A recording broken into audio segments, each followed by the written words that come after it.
relative living in a Cornish care home, I wonder, how well is he or she looked after? Well, recently we heard on this programme that the Care Quality Commission, the CQC, now it regulates these homes, identified a list of problems at 2 homes in Redruth and Saltash, including low staffing levels, poor facilities and failings in the way they dealt with staff and residents' paperwork.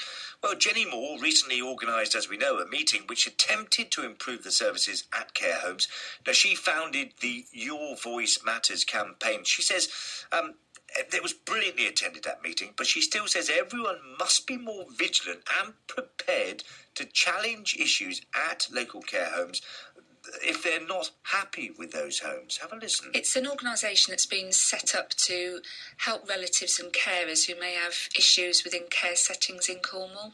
So why? I mean, this is something that you're incredibly passionate about. I know you're limited in what you can say, but what's driven you to spearhead this campaign? Well, it did all start off as a personal experience. We're now using the 4th care home in Cornwall, and just a succession of bad experiences has been the inspiration for me to start this campaign off. But as time has gone on over the last 15 months and I've spoken to carers and relatives across Cornwall, the things that I'm experiencing seem quite commonplace, and I find it really frightening and feel that something that needs to be done. I mean, you've held a series of meetings, you've spoken to people at the coalface, as it were.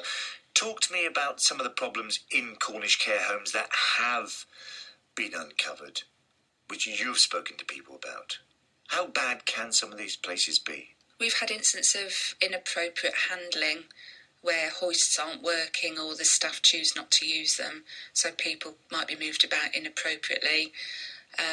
Overflowing incontinence pads, people being left in bed all day or in a chair with no stimulation whatsoever. And again, the lack of time, that's a common thing because a lot of homes are short-staffed and they haven't got the time to give to people. The other thing that's happening is you get good carers coming into the profession, young girls who are entering or anybody really, and they end up often lowering their standards to fit in with the standards of the staff around them for fear of being bullied. I mean, there is the option, of course, the Care Quality Commission oversees the running of care homes. Are you happy with how robust that organisation is? Not at all, no. I mean, again, my experience hasn't been good, but I really welcome their involvement with this campaign and their willingness to come down from London and Bristol to meet with carers and relatives down in Cornwall, which I was very grateful for that. The last meeting we had for relatives, it was very highly charged, shall we say, and at the end of the day, the CQC is saying they want the same as we do, and they have an enormous book of protocols and policies. But it's really evident as time's going on, there is no link between that and the care home owners or managers, and there is nobody official that can enforce good practice. When I spoke to Ian Biggs only earlier this month, he was saying that they at any time can visit care homes. They will listen to people's concerns. If anyone has had a concern about an individual care home, they will act on that, and they'll have these covert visits. I mean, and it's led to 3 homes being identified as failing in Cornwall recently. So they would say they are actually listening. I mean, I'm not trying to blow the trumpet of the campaign, but I think because of what we've been doing over the last year, this has led to them making extra effort. How can you get to that stage? I mean, the CQC says it is doing the best it can, and people should be confident that their loved ones are being well looked after. You're saying that quite often isn't the case in Cornwall. Where do we need to get then to satisfy you? What needs to be done?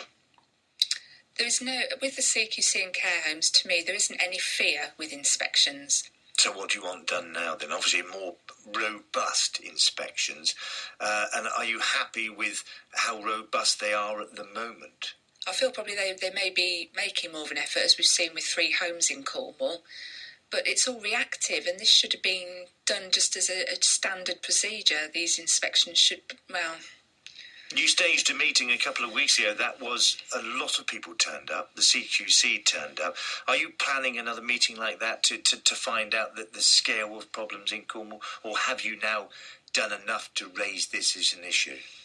I think we know what the problems are, but it's how we can get the right official bodies to help us enforce good practice. It's interesting, isn't it? We'll keep across this subject very closely because, elder care, we're all living in this elderly population, an ageing population, particularly in places like Cornwall. It all affects us. It's going to affect us more the older we get. Thank you for that. The older